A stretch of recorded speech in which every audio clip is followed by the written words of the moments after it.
What's up guys, the Lazy Goldmaker here with another video, and in this one I'm going to talk about the legendary market and how it works. For those of you who are completely unfamiliar, this has been by far the most profitable thing to even consider doing in Shadowlands. It is the best way, not the absolute only way, but by far the best way if you want to reach gold cap and beyond.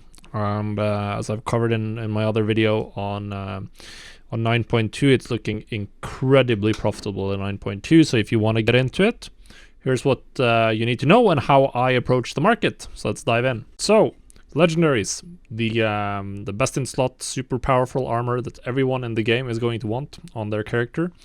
And obviously the way these are crafted is with a base item that you get from professions. So these are the Shadowghast arm guards, the bracer base item. In 9.0 they came in 4 ranks, rank 1 to 4. And then in 9.1 they added a optional reagent, the Vestige of Origins, which increases the rank of a legendary by 2 ranks, pushing up to the maximum current possible level of a rank 6 legendary. That's item level 262.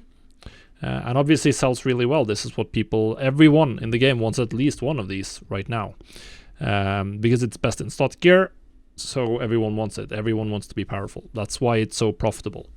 Now, the way these recipe ranks works is probably better if I just swap to the base UI. As you can see here, there is an experience bar. Now, obviously, I've leveled all of mine on blacksmithing, but you have to level these up. You start with just a rank 1 recipe. And then you have to gain experience, and you gain that by crafting rank 1 of that recipe. And that gives you need to craft 15 of the rank 1, then you unlock rank 2. And you need to craft 15 rank 2s, then you unlock rank 3. And then you need to craft 15 rank 3s, and then you unlock rank 4. You can also use combinations, like the rank 1 gives you 5 XP, the rank 2 gives you 10, etc. So you can craft more of the lower ones. You can also craft with an optional reagent so that the resulting legendary is a higher rank one. But that's what you need to do, and that's actually one of the reasons why this has been so incredibly profitable, because you need to spend a lot of gold up front to get in. Leveling a recipe is going to cost you anywhere from a few $100,000 to potentially millions to get all of them. As an example, personally, I spent more than 30 million gold in 9.0 just on heavy calicides to level the leatherworking recipes. Which is quite excessive, you might even say. So obviously I need to make that gold back. And obviously that extreme cost to enter the market means that there's a limited pool of players who can compete with me. And that's one of the reasons why this is profitable. Obviously it's still quite competitive, but it's just really, really good. It's best in slot gear. As I always say, power increasing items, that's the stuff that really sells quickly. Everyone wants this, everyone, and if they can, they're gonna get the highest item level possible, because that's easily available from solo content. Just getting enough soul cinders, you can do that by yourself. So everyone is gonna want this, and that's why it sells incredibly well. And it's just, well, the main way to generate millions, this expansion. As an example, we can see that personally I've made more than 180 million in sales, primarily from legendaries, this expansion. So that's the background. Now for 9.2, obviously, as I covered in the video, that's going to be up in the corner. 9.2 is looking incredible for legendaries, absolutely incredible. So I definitely think that you can make gold by leveling recipes. Now we don't know the exact recipes yet, but in general, the best ones are going to be the high stat ones, which is going to be chests, legs, and helmets. Those are in general going to be preferred by people whenever they can. I don't know the mix between the different armor types, like if there's more leather people wanting the helmet, for instance. I don't know. We haven't seen that yet. Have to wait until the final balance passes are through and we can actually math out the optimal choices for each class, which is still a little premature for that. But that's how it's looking. It's looking incredible. So right now, if you were to enter the market right now for selling your lower ranked legendaries, I think you generally just have to accept selling them for a significant loss. You should probably just move on. Sell your rank 1s, 2s, and 3s for whatever you can get for them. Quartzite crystals are super expensive right now, which makes like back in the day you could potentially, for certain professions, craft a rank 2 with the vestige of origins and get rank 4s. Now rank 4s do have much higher sale rates than the lower ranks, so this is a potential strategy. You will have to do the math on essentially like, is that going to save you gold? Are you now going to lose less gold per craft or per crafting experience? That's something you just have to math out a little bit. Just take the cost of a vestige plus the cost of a rank 2, and you compare that to the price of a rank 2, and then you can do the same for just a normal rank 2 and the price of the cost and price of a rank 2 without the vestige. Most likely though, the rank 2, the straight rank 2, is going to have a significantly lower sale rate. So even if it's looking slightly better, it might be better to just craft with vestiges, take a higher cost, but you'll recoup more of your gold. You may also have to cancel scan to get that gold back. So frankly, I'm not sure what the best approach is. It might be worth just testing out a little bit as well. But you are going to have to sink a good chunk of gold into the market. Luckily for the costs to level these recipes, Mantheus has us covered with his very good Shadowlands spreadsheet, which includes calculations to figure out all of the costs for crafting or leveling up your recipes. So we can take a look at those, and we'll take a look at the overall numbers and specifically the recipes that we care the most about. So for cloth, it's going to be about 2 million. This is using the EU region market value for material prices. It's going to be about 2 million total and about 270k per top stat slot. These are the main ones you want to prioritize: helmet, pants, and chest. So if you just want to do those three, that's going to be about 750k, a little bit more than that, going by EU region market value. So that's quite expensive. Now this does assume that you are just buying your enchanted lightless silk and not crafting it yourself. I think this also assumes that you are crafting the vestige from cloth or from tailoring, which is quite expensive. Actually, you're not using a vestige for this. Never mind. I'm drunk. So that's it for leather, for tailoring, I should say. And then obviously the other slots are a little bit cheaper. Some of these others are going to be used, but these are the juicy ones. And belt might also be pretty good, specifically due to the fact that we are getting a roughly rank 6 belt for free that a lot of people will want to upgrade to a rank 7. So that's also a slot that's looking pretty juicy. Now leather, this is where things are getting more expensive. If you want to level every leather legendary, that's going to be 4.7 million. That's a lot of gold. That's a lot of gold. And I'm sure a lot of you will not have that amount of gold lying around. It's going to be 700k. 700k for just for each helm, leggings, and vest, the big stat slots. So this is very, very expensive. Leather is better than mail. Generally, there's more leather classes. So if you want to do leather working, you will want to prioritize leather first.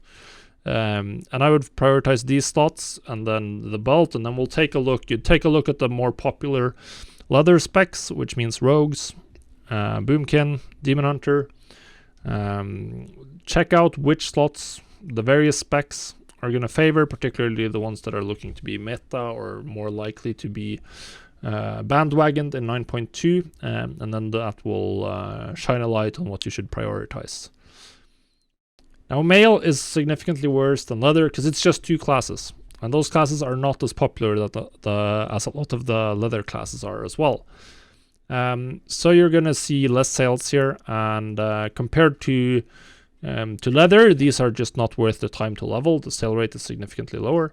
You can do it, but I think I'd prioritize mail as like the absolute lowest priority to level any recipes for. Just due to the fact that the sale rate is lower than any other armor type. As far as recipes goes, you're going to prioritize the same ones as anyone else, which is primarily for 9.2, you're looking at Helm, Greaves, and West. If you want to make gold right now, obviously it's going to be the ones that are not covered by Shards Dominations. So the leggings are the #1 slots to prioritize right now if you want to power level something before 9.2. That's across all armor types, because leggings are not a charter domination slot and they are a big stat slot, so they're going to be very popular in 9.2. Then we have plate. Plate is also a little bit expensive, not quite on the level of leather, but it's expensive. So here you're looking at well, 3.8 million total, and that's going to put the big stat slots at about a little over 500,000 gold, which is quite expensive, of course, quite expensive. And then you have the other ones clocking in at 400 and 350k, respectively.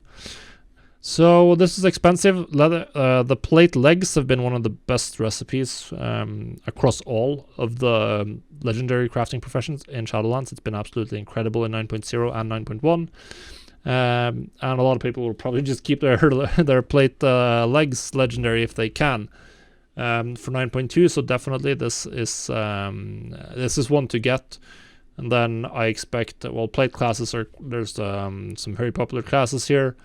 This is of course the melee big boys dream that they're playing their Death Knights and Warriors and Paladins, as well as of course all of the tanks. So this does cover quite a lot of players, and not to mention the Holy Paladins as well. So yeah, plate is great. Lastly, rings and necklaces. These are not that expensive, but they are expensive, and one thing to note is that both rings and necklaces will have much lower demand in 9.2 compared to 9.1. Due to Shards of Domination, a lot of people wanted to have rings and necklaces in this patch, and that's not going to be the case as much in 9.2. A lot of specs will prioritize getting a lot of main stats from their legendary slot, which means that they will want to get it away from a ring and onto bracers, even bracers, or one of the better armor slots. It's going to be the play for most players, and they can probably do that, particularly considering that the Unity Legendary, the new Covenant swapping one, can be crafted on any slot. So yeah, the rings are a little bit more expensive, actually clocking in as one of the most expensive recipe to level to rank 4 out of them all, particularly primarily due to the fact that these essences are very, very expensive. Now, this cost does not assume that you are prospecting, and I'm pretty sure you can shave quite a bit of gold off by just buying a lithium ore and prospecting that. I'll give you an even split of the essences, so if you're looking to level both recipes, then that's the optimal way to get your essences on most realms. You can save anywhere from 40-50 gold per lithium ore prospected, essentially, which is quite a lot. Realm depending, of course, but in general on my realm, the expected profit of prospecting a lithium, or the gold you're saving if you're after essences, is very significant. So I would definitely do that if I was leveling legendaries, or if I was gonna level jewel crafting legendaries. So yeah, that's it. It's expensive, but you can do it in increments. That being said, depending on the profession, the smallest increment can be as high as 700,000 or as low as 270,000 in the case of tailoring. So that means that you need at least a couple of 100,000 gold to consider going into this. If you have 1 million, then you can get, well, all 3 of the big tailoring slots leveled, for instance, right now. So then you're starting to look at something that might be worth it. Then you can start selling your rank 4s. You can potentially sell rank 6s right now for a profit, and then that's going to carry you and hopefully let you level up some of the other recipes during the initial heyday of 9.2, or you just need to focus on pulling in gold with those recipes to level some more if you want to. Now, obviously, if you wanted to power level everything right now, you'd need about, what is it, 16, 17 million. I don't think that's worth it. I think there are definitely a lot of slots that you should skip, but I don't know which they are yet. There are some preliminary overviews of what recipes or what slots people are going to prioritize. We don't know for sure, because the final build of the PTR isn't here, so we will have to wait for that. But once we get that, then we should have the information to zero in on what recipes to prioritize leveling. But I don't think you can go too far wrong just going for helm, legs, and chest pieces in general across all of the armor types, and then just start with whatever you can afford. So tailoring, generally the best entry point, and that might make you enough gold to where you can afford to level another slot or two before 9.2 rolls around. Now, the legendary market is one that does require a good number of characters. If you want to be efficient, you need at least 3 characters, and 2 of them need to be level 60. The last one can be level 50, but it needs to be level 50 to access Shadowlands professions, or actually 48 technically. As long as you can train Shadowlands professions, you'll be good. And the reason you need at least 2 level 60s is if you want to cover all of the bases, I should say. You need at least 1, then you can enter the market. But I have 2 level 60s that I craft legendaries on. I have my shaman right here. This is on my main banking account. He crafts leatherworking and tailoring stuff. And when I was playing leveling initially, I just had them on follow on the second monitor, and I just played multi-boxed by hand. That's what I can do since I have 2 accounts. So I have my shaman right here, tailoring leatherworking, and then I have my death knight on my other account. And he has blacksmithing and jewel crafting, and that covers all of the legendaries, and I have everything except 1. I don't have the mail belt at rank 4, but I have everything else. Yeah, that covers them. Generally speaking, it's been competitive in terms of the optional reagent cost for vestiges. Not sure if it's going to be competitive for 9.2. Hopefully it is, and I don't end up with one profession combination having the 2 most expensive ones. That would be a little bit bad, but overall it's been working well. And obviously you want to have blacksmithing and jewel crafting together, since they both use the Shadowghast ingots. That's going to just make you a little bit more time efficient. Don't have to move those around at all. So that's pretty cool. Now, the last character I use is pretty important. That's my level 50 rogue. And this guy has enchanting. Shadowlands enchanting, and max that out. Why? Well, it's because of the enchanted materials. The enchanted lightless silk, enchanted lithium bars, enchanted heavy callicides. You can save or increase your profit by a substantial margin if you can craft those yourself. Obviously, it's very nice to have a second account to do it on, like I have, because then I don't have to waste time. I can just have this guy craft it and go play on my other account. But that is definitely necessary. As you can see here, we're making anywhere from 4 to 100 gold per craft. And this is pure AFK crafting, essentially. Even if you just have one account, just get a couple of bags full and then click craft all and go do your laundry. And you're making some very, very efficient gold based on your playtime just doing that. So I think this is generally, not sure if it's necessary, but I'd highly suggest it. I think it's very hard to compete, particularly if you're in a higher population realm. It's going to be almost impossible to compete unless you have access to enchanting yourself and you can craft your own enchanted materials. So that's the setup I have. It's pretty simple. Not sure if 9.2, like exactly how much renown and stuff you need. Maybe I have to farm some more renown on my shaman to be ready. But yeah, that's what you need. And it's not that hard to get access to the vestige and the stuff you need to craft legendaries currently. You just need level 60. There's a couple of quests, and then you can start learning the recipes. And then the major hurdle then is just having enough gold to push through the lower ranks, which is gonna be expensive. So how do I personally engage in the legendary market? Well, right now I only stack the rank 6s and the rank 4s. They both sell pretty well. I'm not stocking many of them. I'm stocking one of each pretty much, because I don't want to be sitting on too much excess capacity when 9.2 rolls around, because I'm a little bit uncertain about how prices are going to go. I don't have a strong opinion like some other people have in terms of investing a lot of money into Corythite crystals. So what I've done is I've made some groups, TSM groups, and I now use the built-in TSM restocking crafting operations pretty much. So right now I've selected, this is on my blacksmith, I've selected the rank 4 and rank 6 groups for blacksmith and jewel crafting, which is what he can craft. And then I just click restock, and it's going to add them, and it's going to add them including the vestige cost. So as you can see, these Shadowghast greaves, they are going to require 1 vestige of origins. And the Shadowcast ingots is also going to require 1 vestige of origins. And then we can go back to the crafting list, and we can see that I already have enough materials for both vestiges. So we can just craft those. And then we craft the Shadowcast Greaves.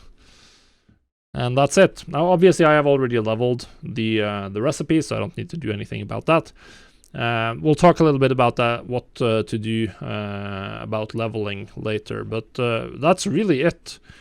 Just restock up to how many you want. Personally, I just keep with the rank 4s and rank 6s right now. And then I just mail it to my banker. That's pretty simple. Obviously, we have a mailing operation for that as well, so I can just click this button. It's now sent my 1 crafted Shadowcast Greaves to my banker, and we're golden. Alright guys, that's it for this video. Hopefully you learned something about the legendary market, how you can get into it, why it's good, and how you recraft and keep your stuff on the auction house. If you're looking for some trade skill master settings, you'll find them linked in the description of the video. Where you'll also find a link to my video on Legendaries in 9.2 and why I think that's going to be incredibly profitable. So yeah, thanks for watching. Leave a like to make sure that the YouTube algorithm suggests more gold making content to you. I'll help you get richer. And we'll see you on the next video. Bye!